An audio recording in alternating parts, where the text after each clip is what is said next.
The Dallas Cowboys just caught two massive breaks that could define our early season, and nobody is talking about how perfectly this lines up for us right now.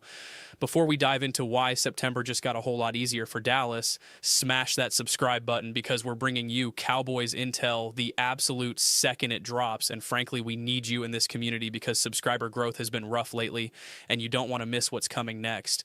Now, here's the situation, and trust me, the timing of this could not be better for Mike McCarthy and this roster. Malik Nabers just went under the knife for a second time, and this isn't some minor cleanup procedure we're talking about here. The Giants' star receiver who absolutely torched defenses when healthy had to have scar tissue removed from his knee because that same knee was so stiff he couldn't move properly. And yeah, that sounds as bad as you think it does.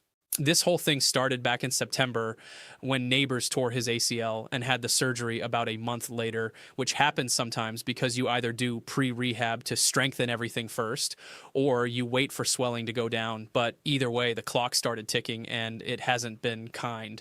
What makes this even more concerning is that he also had meniscus repair surgery at the same time, which completely changes the recovery timeline because you're not just dealing with one major injury, you're managing two, and they both need to heal, right, or nothing works.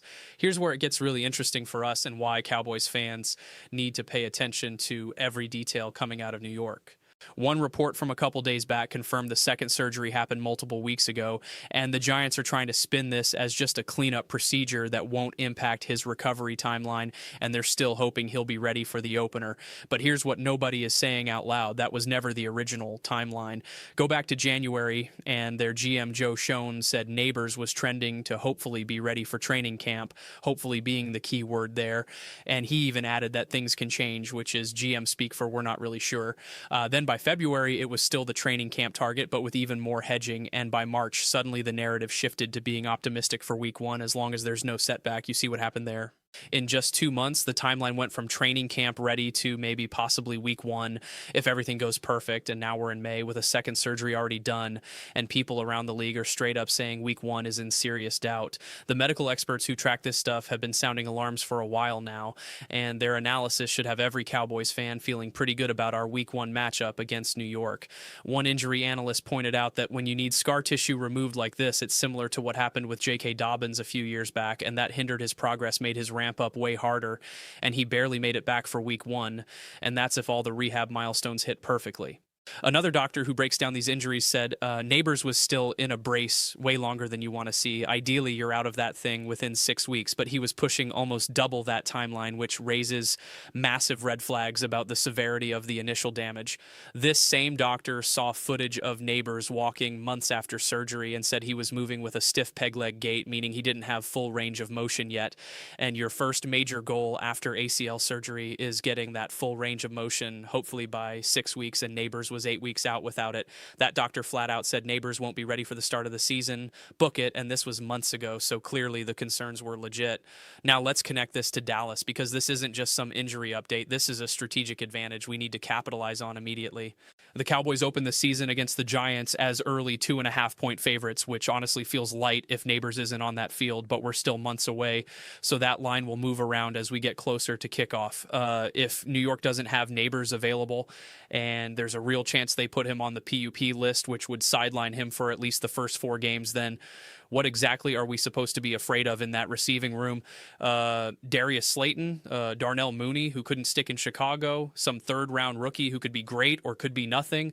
There's nobody in that passing game that scares you if Nabers is out, and that makes our secondary's job about 10 times easier in a game we absolutely have to win to set the tone for this season. The crazy part is the Giants keep insisting he'll be fine, but the more information that leaks out, the more it sounds like wishful thinking and less like actual medical reality. One reporter who covers the team closely said the more he hears, the more week one feels like serious question, and he doesn't expect to see the best version of Nabers until 4 to 6 weeks into the season, which means even if he plays early, he's not going to be the explosive playmaker who made defenses panic last year. Here's what this means for the locker room and for Mike McCarthy's game plan walking into MetLife Stadium. If you're Dan Quinn and you're preparing the defense, you can load the box more, you can get aggressive with blitzes, you can put Trevon Diggs on an island against lesser receivers without worrying about getting burned over the top by an elite talent like Nabers. That opens up everything schematically because suddenly you're not game planning around stopping one guy. You're just playing sound football and letting your athletes win one-on-one matchups. Offensively, it means we can't afford to blow this opportunity, because if the Giants' offense is limited and struggling to move the ball, then every possession matters for us, and we need Dak and this receiving core to go out there and impose our will early and often. You don't get many gimme games in the NFL, but a week one road division game without the opponent's best player is about as close as it gets, and championship teams take advantage of those situations every single time. But here's where it gets even better for Dallas, and why this might be the perfect storm of timing for our playoff push. Micah Parsons, who went to Green Bay in free agency and has been talking all offseason about getting revenge against the Cowboys, is now likely going to miss the start of the season after tearing his ACL back on December 14th. One league insider reported that the feeling within the Packers organization is that Parsons will miss the early part of the season, but could be back soon after that. And he's a candidate to be placed on the physically unable to perform list to start the year, which would cost him the first 4 games minimum. Now, we're still 4 months away from kickoff, so there's time for him to recover and hit all his markers. But the tone coming out of Green Bay has consistently been that he's going to miss time. And the question isn't if, but how much. The Packers play the Jets and Falcons and Bucks and Bears to open the season before they get the Cowboys in week 6 on prime time. And, the NFL scheduled that game hoping Micah would be back and ready to go for the drama, but it's looking more and more uncertain. Do you think Parsons actually plays in that week 6 game against us?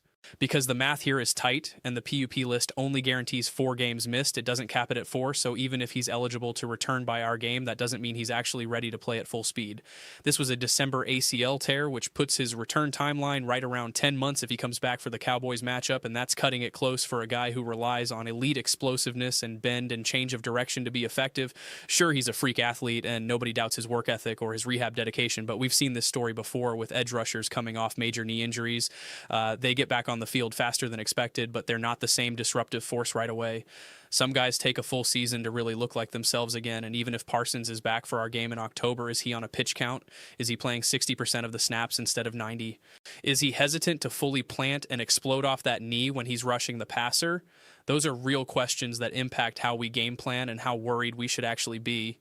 Here's what nobody is talking about, and it's the biggest advantage for Dallas in all of this. Even if both Malik Nabers and Micah Parsons return ahead of schedule and play in the games against us, they're not going to be at full strength, and that matters more than people realize.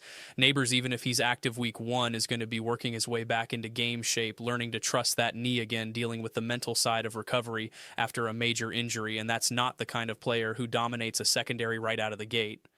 Parsons, even if he suits up week 6, is going to be managed carefully by Green Bay's training staff because they didn't pay him all that money to risk a setback in one revenge game when they need him for a playoff run. So the reality is we're catching both of these guys at the absolute best possible time for us and the absolute worst possible time for them. And if you're building a schedule by hand, you couldn't draw it up better than this.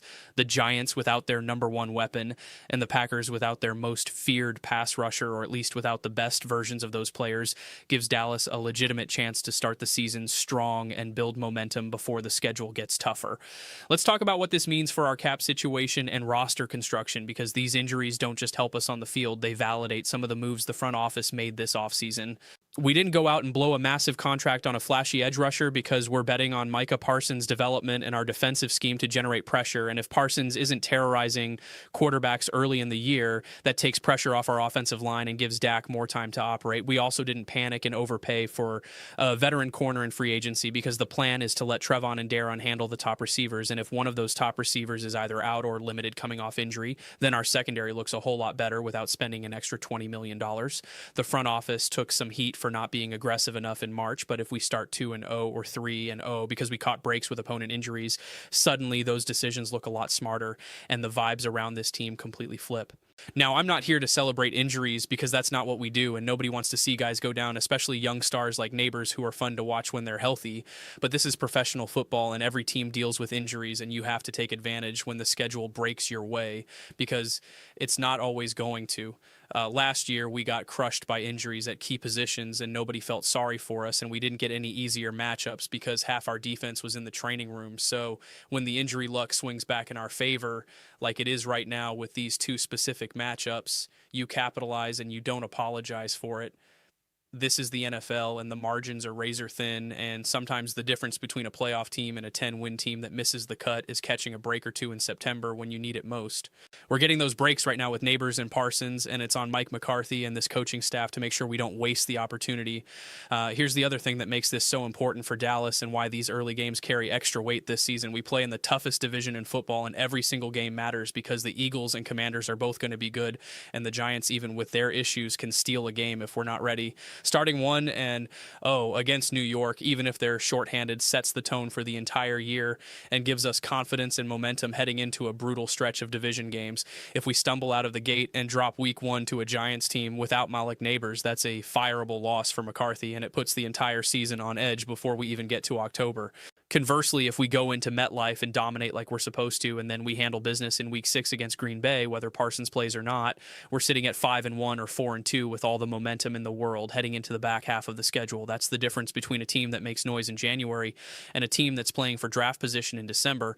And it all starts with taking care of business against opponents who are dealing with major injury questions right now. So what should Cowboys fans be watching for as we get closer to the season, and how do we know if these situations are actually breaking our way? First, keep an eye on the Giants training camp reports, because if Nabers isn't practicing in full by late July or early August, that's a massive red flag that week one is not happening for him.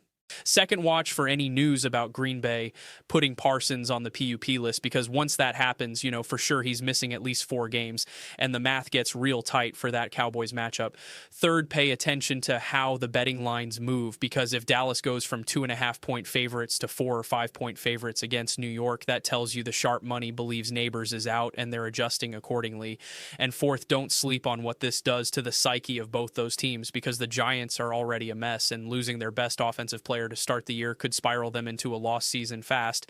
And the Packers are trying to compete in the NFC, and if they start 0-3 or 1-3 without Parsons, that puts massive pressure on them to win games they shouldn't have to win later in the year.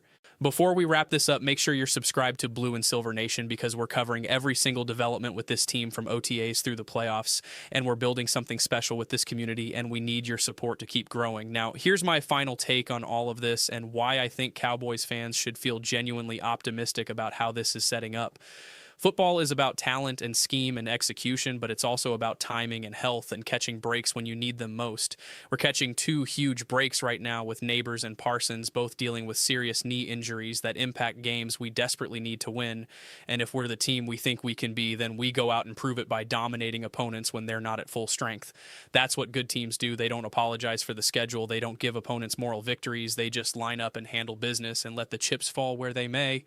This is our chance to start the season the right way, to build confidence, to show the league that Dallas is for real, and to put ourselves in position to win the division and host a playoff game. And it all starts with taking care of the Giants in week 1 and then the Packers in week 6, regardless of who's on the field for them. Drop a comment and let me know what you think. Do you believe Malik Nabers actually plays week 1 against us, or is he sitting out until October? And what about Micah Parsons? Is he coming back for that revenge game, or is Green Bay going to hold him out until he's truly ready? Let's get the conversation going, because I want to hear what the Blue and Silver Nation thinks about how this all plays out. Are we overreacting to injury news in May, or is this the kind of stuff that actually matters when the games start counting for real? Give me your honest take, because this is the best community in Cowboys media, and we don't just talk at you, we talk with you, and we want to hear your voice in this whole thing. Let's finish strong this offseason, let's stay locked in on every update, and let's get ready to watch this team prove everyone wrong when the lights come on in September, because if these breaks go our way, like it's looking right now, we're going to be a problem in the NFC, and I cannot wait to see it all unfold.